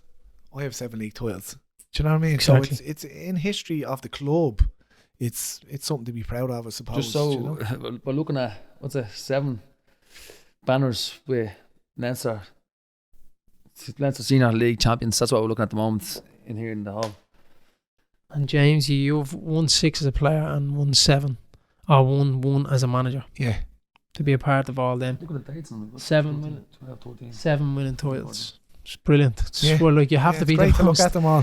decorated player. You probably are the most decorated player for LSL anyway, would you be? No, and I hate that conversation as well, isn't it? It's just whatever. You're never going to I was find going it. to say, put your hands on the table there, bro. Yeah. Put them a couple of times that happened, that conversation up on a night out. I know. Yeah. Oh, you have them here in the back. Don't talk to me about it. A couple of arguments about it. So the change over from obviously management, was it your own choice? I asked most people this. Was it your own choice to kind of step into the management side, or did the body just say no? Like I had planned it, and Marion being the fecker he is, really, didn't want. I had told him. Martin had the inside. I didn't think I told any of you. Did I? I might have touched on it. I found out coming into the last game. Now could have went. The transition could have came a little bit smoother, but Martin will thank me for this anyway. Martin trying to get Martin to organise Anne for months ahead, or it's non-existent. He'll go and do it in his own time when he feels, and that's just the way the man is. You can call it old school if you want, but planning ahead, it just wasn't happening because he wanted it. In fairness, he wanted you to keep playing, didn't he? Like that's what it was. Why just this now? I would have been 36 at the time, and then COVID would have hit by the time. So I won year after we won the league, so I'm 38 now. So 36, 35, 36. Did you feel it in your? Was it your body or was it your mind? It wasn't was the it because mind. you wanted to get into it wasn't management? The mind. Do you know what was happening? And you'll be forced. You were doing like I think I scored a couple of own goals in my final season. Like just a ricochet off my shin or. Reactions weren't there. Yeah. Reactions aren't there, and you know yourself. Like tackling and battling was there. The body was stiffening up, the hips sort of in terms of getting the ball, opening out, making a pass, things like that. You feel someone kind of nipping at you a bit more. Where before you weren't nipping, you're actually that bit sharp, are you? Yeah, and the goals dried up something terribly with me. Like I was a box to box. There's a double season, figures, man. Like I finished top goal scorer at Crumlin for 3 years, I think, during my time. Right. I'd be 20 odd goals. 20. If I didn't get 20 goals in a season for Crumlin from midfield, I'd be disappointed. In the top league at Leinster Senior, you don't get 20 goals from midfield. That's it. Me and Martin Kramer used to have. We always have a joke about Martin Kramer making a bet one year, and we always say, "You put a hex on me," because the minute we had a bet, me goals start dropping. But we'd always be high double figures from centre midfield, the two of us. So I'd be aiming 20, he'd be aiming 12, 13, and we'd do it. Yeah, we've done it for a good. I'd high double figures for many a year. So they start dropping off. So you kind of knew it was starting to go. It was starting to come, but it is age waits for no man. Exactly, isn't it? Obviously, I knew. Martin didn't think so. But. So how did that go? Did you have the chat with Martin? Or? Yeah, I told him. But Martin, like anything, yeah. Try and keep it, yeah. It's great. Like he didn't. I thought it went in one ear and out the other. Yeah. Because I remember that on the last game we actually played. We were like basically about to announce like, I'm finishing up or whatever, and you didn't play. You didn't start. Sure, you didn't. It's last game for Crumlin. Last game. Now, look, Martin, you can't like you can argue. I can argue with him, but I can understand knowing him so well. How his mind works. So he's all of a sudden, right, sure, he's retiring, he's fucking off of me. So if I don't start him and play James ahead of him, sure, James isn't here next year, he'll be gone because he'll be unhappy he didn't play. So I'd say that I think that's what he had in his idea. But looking back on it, sure, they all went anyway. They all left anyway. So I got, for my final game now, in fairness, it worked out well because we were struggling in that minute game at that. I think we were losing 1-0. And he threw me on at half time or early, 5 minutes into the second half, and we ended up winning 3-1 or 2-1. And the first thing I done when I went onto the pitch, and Martin would back me up on this, and I nailed your man that was running the show in the middle of the park for a minute, straight away, bang, nailed him. Now, unfairly, I don't know. I'm not one to what judge the referee think. I didn't get booked anyway because the referee knew it was my last game. Yeah, so that's why he didn't book him. But so we turned that game around. So it ended up okay, but everything was left up in the air after that game, wasn't it? Yeah. I don't know. Anyway, nobody knew what was happening. We were all kind of, like obviously probably not everybody, probably other players who you were close to or whatever, myself and other one or two maybe you probably would be like, look, I'm finishing up and whatever's going to happen after. And then just after the game, it was just like, gone, everyone went home. Yeah. I remember speaking to you on the phone, you're like, I don't fucking know. Is it another 30 years or 20 years in management, or is it, what are you thinking? Well, you can't put a time on it, but I think success will determine that, won't it? Exactly, yeah.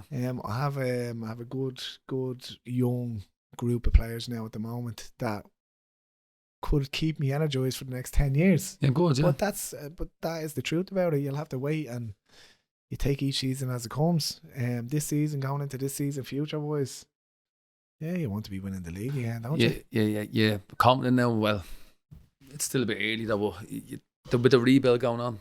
Yeah, well, look, Crumlin United always has to. You have to be confident going into the season, don't you? Really, look. That's the aim.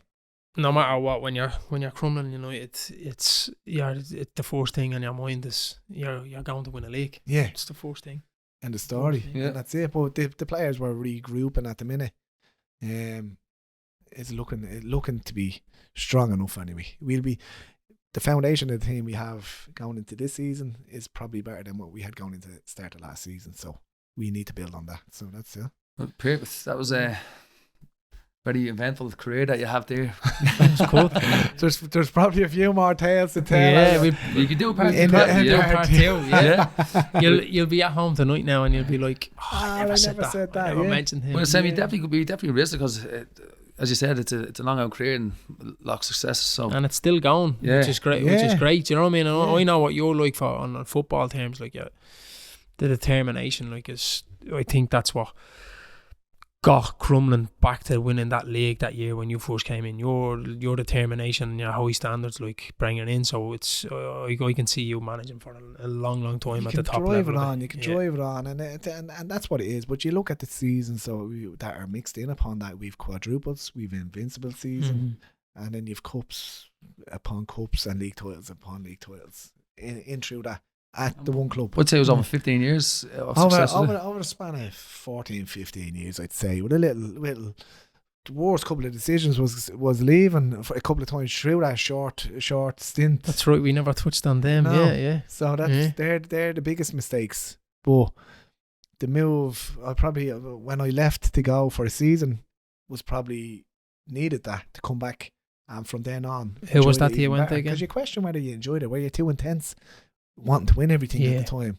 And then when you took the year out and you came back, that's as an more experienced player, it's more I enjoyed the dressing room, the banter in the dressing room. I never really mixed for the banter at a younger age in the dressing room. But when I came back, that's what it was. The banter, it was more enjoyable. And success continued. Yeah, brilliant, yeah. But you need that little kind of breakaway, and it's just gonna, as you said, was you got the Luke, was it? Yeah. For do the full year down there, or did you? Full season, full season. Because I had done the Collinstown the year before that, and I had only lasted 3 to 5 months on that, so I had decided to come back. So the Lucan move came too good to turn down, I suppose. Well, they say no more. But it probably came at a time where grand, but I had to walk away with me.